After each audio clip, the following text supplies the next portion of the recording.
देखिए क्या हेडिंग दिया गया है, ओमिशन ऑफ आर्टिकल्स। हम शुरू से ये बात कहते आ रहे हैं कि जब कभी भी आपको वर्ड का ज्ञान नहीं होगा तो आपको वहां पर क्या होगा, कंफ्यूजन होगा।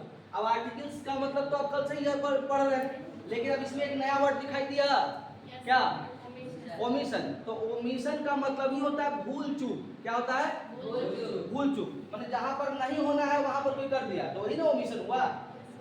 देखिए अब सबसे पहला पॉइंट क्या लिखा है, लैंग्वेज के नाम के पहले आपको आर्टिकल का लगाने का जरूरत नहीं है।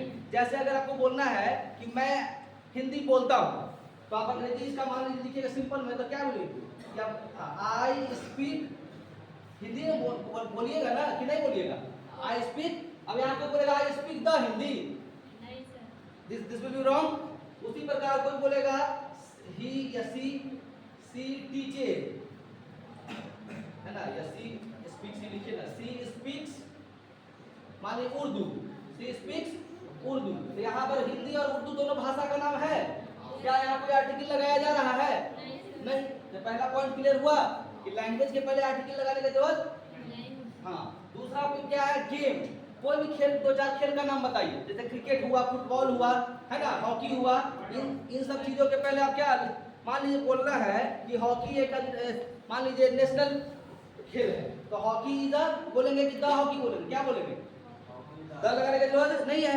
कोई बोलेगा कि मेरा भाई फुटबॉल खेलता है, तो क्या बोलिएगा, माय ब्रदर प्लेज फुटबॉल, कि my brother plays the football बोलिएगा, क्या बोलिएगा, फुटबॉल के पहले द वगैरह लगाने की जरूरत, यानी कि एकदम क्लियर भाषा में आपको समझ में आ गया होगा कि क्रिकेट हुआ या फुटबॉल हुआ, है ना, इन सब वर्ड्स के पहले आपको कोई भी आर्टिकल लगाने की जरूरत नहीं है। दूसरा पॉइंट भी क्लियर हो गया। तीसरा क्या है, सब्जेक्ट का। जैसे आप मान लीजिए हिंदी, मान लीजिए आप फिजिक्स हो गया, केमिस्ट्री हो गया, मैथमेटिक्स हो गया।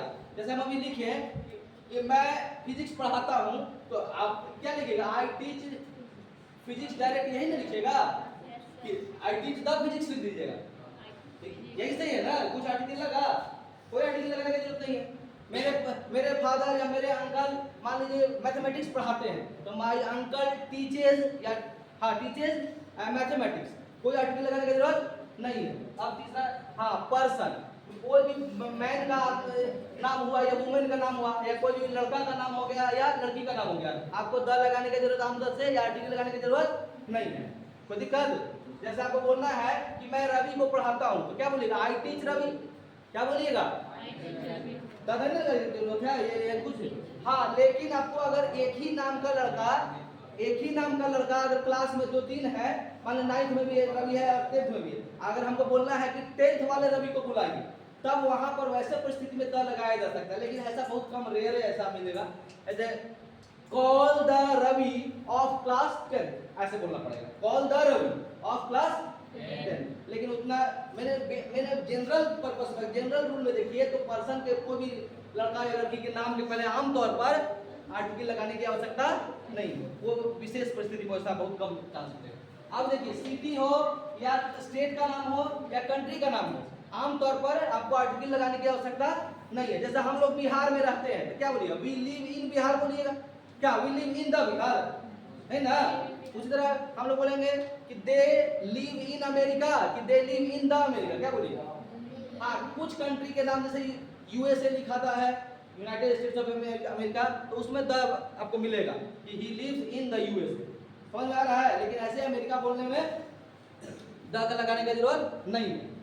हाँ, स्टेट हो गया, सिटी, मान लीजिए कोई बोलेगा मैं पटना में रहता हूँ, तो आई लिव इन पटना बोलेगा, I live in the Patna बोलेगा, समझ में आ रहा है। तो यहाँ तक में कोई दिक्कत, सिटी हो गया या स्टेट का नाम हो गया या कंट्री का नाम हो गया, आमतौर पर जैसे बोलेंगे राजस्थान सबसे बड़ा राज्य है, तो क्या बोलिएगा, राजस्थान इज द, क्या बोलिएगा, लार्जेस्ट स्टेट ऑफ इंडिया। एक चीज एक और, हाँ बोलिए क्या, समझ में आया। कोई भी जो राज्य है उसके पहले आर्टिकल लगाने की जरूरत नहीं है।